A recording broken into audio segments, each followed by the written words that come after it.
America का fifth fleet तबाह बर्बाद। ईरान ने बहरीन पर हमला करके फिफ्थ फ्लीट की ईंट से ईंट बजा दी।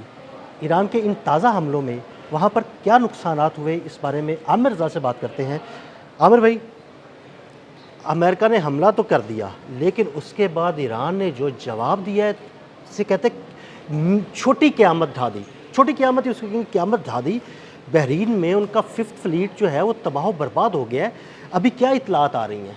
देखिए, मोहल्ले में एक छोटा बच्चा होता है जिसका किसी का भी गुस्सा हो तो उसमें निकाल लिया जाता है, और बहरीन इस वक्त वो छोटा बच्चा है। मैं आपको वैसे बता रहा हूँ, आज़राए मजाक बता रहा हूँ। हमला कहाँ पे हुआ, किसने किया, क्या हुआ, बहरीन की शामत आ जाए तो उसकी बड़ी बुनियादी वजह है। उसकी बुनियादी वजह यह है कि बहरीन में ही, आपको याद है हमने 40 रोज़ा जंग में एक जिक्र किया था कि इसके कमांड एंड कंट्रोल सेंटर को तबाह कर दिया गया है। बहरीन के डिसॉल्टेशन वाहद प्लांट था जिस पर ईरान ने हमला किया था। बहरीन उसके लिए, क्योंकि वहाँ पर तमाम इंटरसेप्टर्स तबाह हो चुके थे, फिफ्थ फ्लीट का कमांड एंड कंट्रोल सेंटर तबाह हो चुका था। पहले फिफ्थ फ्लीट को भी समझ लेते हैं। मैंने जब आप मुझसे बात कर रहे थे जॉर्डन के अलगरीक पर हमले की, तो मैंने आपसे कहा था कि अगर इनके पास ज़मीनी एयर स्ट्रिप्स नहीं होंगी तो ये बहरी एयर स्ट्रिप्स को यूज़ कर सकते हैं। बहरी एयर स्ट्रिप में जो है फिफ्थ फ्लीट भी शामिल है। बहरी एयर स्ट्रिप भी बता देना कि वो पूरा एक बहरी बेड़ा होता है, बड़ा जहाज़ होता है, जहाँ से लड़ाका तैयारे परवाज करते हैं। अब ये जो फिफ्थ फ्लीट था, ये सारे का सारा इस मिडिल ईस्ट में हमेशा से है। यानी ये रखा ही इन्होंने सिर्फ मिडिल ईस्ट में हुआ है।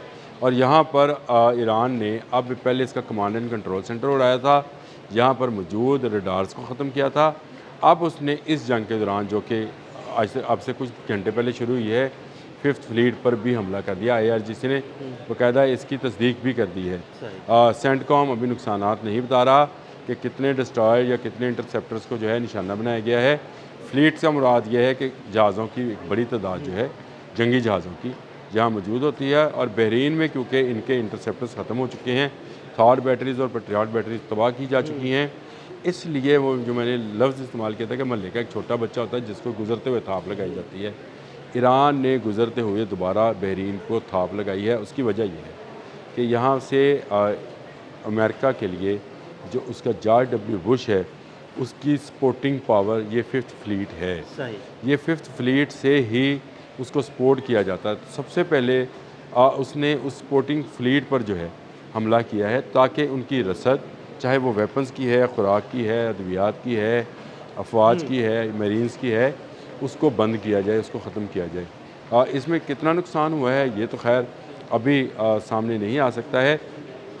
हाँ, मेरी नज़र से जो बहरीन के शाह हैं, उनके एक एलची की एक ख़बर गुजरी है। अब ये देखें, मैं आपको मजाक नहीं कर रहा, उनके एलची से मुराद यही है कि उनका कोई तो तर्जमान होगा, पैगाम रसा होगा, जिसने ये कहा कि हम इस बात की तरदीद करते हैं, हमने रोके हैं ड्रोन्स भी और मिसाइल्स भी। इसका मतलब मुझे ये समझ आता है कि बड़ा स्वाम अटैक किया गया है। जो उसने ड्रोन्स और मिसाइल्स की बात की है एलची ने, तो इसका मतलब ये है कि वो बात कर रहा है कि ईरान की जानिब से एक स्वाम अटैक किया गया था, जिसमें ड्रोन भी भेजे गए हैं और मिसाइल्स भी भेजे गए हैं। कुछ उन्होंने रोक लिए, कुछ लग भी गए, कुछ लग गए होंगे। अब लेकिन ये और दूसरी बात इसी खबर के अंदर ये शामिल है कि उन्होंने अपने लोगों से कहा है कि वो महफूज पनाह गाहों में रहें। इसका मतलब ये है, और धमाके जो सुने जा रहे हैं इस पर ध्यान न दें, ये हम इंटरसेप्ट कर रहे हैं।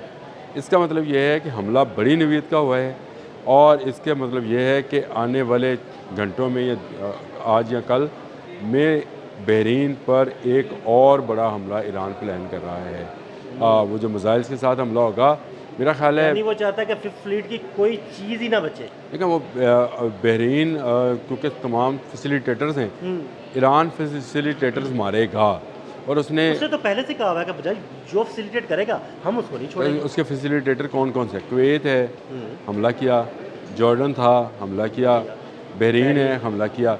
एक हमला नहीं हुआ तो वो मुझे हैरत है वैसे मुत्तहिदा अरब अमारात पे, लेकिन मुझे लगता है करेगा, ताक कर हमला करेगा, लेकिन मुझे लगता है कि वो थोड़ी प्लानिंग कर रहा है। मेरा ख्याल है कि ये हमला क्योंकि 3 जगहों पे हुआ, बंदर अब्बास पे और कशम पे और सड़क पे, ये मेरा ख्याल है कि ये भी 3 जगह ही आपको नज़र आएंगी। कुवैत है, जॉर्डन है और बहरीन है। ईरान, देखें समझे बात को, ईरान के पास जो बैलिस्टिक मिसाइल्स का ज़हीरा है ये भी तो आखिर ज़हीरा ही है, नंबर्स ही है ना जी। हाँ जी, ऐसे ही।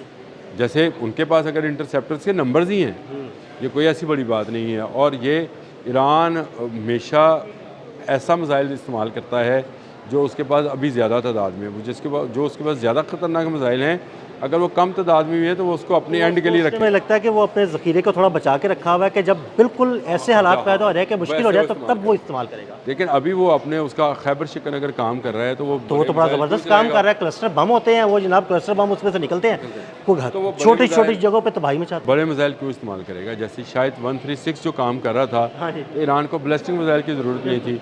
तो अपना ज़हीरा बचाना भी एक जंगी हिकमत अमली होती है। और ये बहरीन पर जो हमला हुआ है, मेरा ख्याल है अगर बहरीन ने अमरीकी साइड से उसकी मदद करना ना छोड़ी और बहरीन के शाह ने फैसला जल्द अमान के शाह की तरह ना किया, जैसे अमान वाले अलग हो गए ना, आप लेकिन कुछ भी कहें आप, अमान अलग हो गया। जैसे प्रिंस मोहम्मद बिन सलमान ने कह दिया कि भाई हमारी फ़िज़ाई हदूद जो है हम इस्तेमाल नहीं करने देंगे और हम अपनी ज़मीनी हदूद भी इस्तेमाल नहीं करने देंगे। आप ईरान के खिलाफ जो करना चाहते हैं किसी और मुल्क से करें।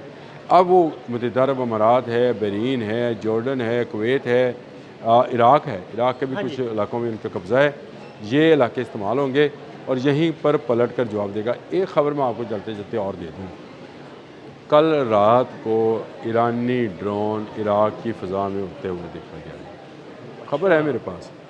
और ये ड्रोन क्या है इसकी, और ये कहाँ तक गया है, किसको इसने हिट किया है, ये अभी सामने नहीं आया, ये सामने नहीं आया। लेकिन ये मैं आपको बता रहा हूँ कि इराक़ के जो है हिट किया गया है और उसकी बाकायदा वीडियो भी है इराक़ की फ़ज़ा में से गुजरते हुए। इराक़ की फ़ज़ा के मुतल्लिक़ कल हमने बात की थी कि ईरान का बावर 373 जो है उसने इराक़ के अंदर घुसकर हरमीज़ 900 को मारा। बिल्कुल, सराय करबला में उसकी लाश गिरी थी।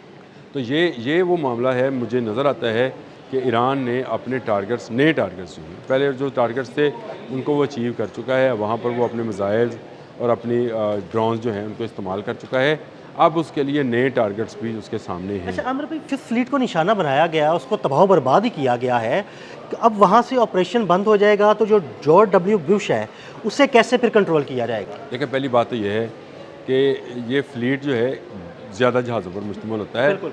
इसको मुकम्मल तौर पर शायद तबाह ना भी किया गया हो, लेकिन नुकसान पहुँचाया जाता है और ये कॉशन दिया जाता है कि हम इसको मार सकते हैं। जॉर्ज डब्ल्यू बुश अभी दूर है, मारा उसको भी जा सकता है। ईरान के पास ऐसे मिसाइल मौजूद हैं, लेकिन ईरान उस बड़ी जंग में नहीं जाना चाहता, जिसका मैंने अभी जिक्र भी आपसे किया कि वो अपने बड़े मिसाइल जो हैं वो इसलिए महफूज रख रहा है ताकि वो वक्त आने पर जब एक बड़ा हमला उस पर मुसल्लत किया जाए या जिसका कोई जवाब देने, तो फिर वो इन मिसाइलों को निकालेगा और फिर उन मिसाइलों का जवाब, अभी इन मिसाइलों का जवाब नहीं तो उन मिसाइलों का क्या होगा। लेकिन अभी वो ताक कर उसने अपने टारगेट्स सेट किए हुए हैं, उन्होंने क्रॉस का निशान लगाए हुए हैं। उसमें मुझे ये नज़र आता है कि अगली बारी डिसॉल्टेशन प्लांट्स की है। ये जो आपने फिफ्थ फ्लीट की बात की, ये फ्लीट क्योंकि 12 से ज़्यादा जहाज़ों पर मुश्तमिल होता है, इसमें कितने जहाज़ों को तबाह किया गया ये अभी इतलात कोई नहीं है।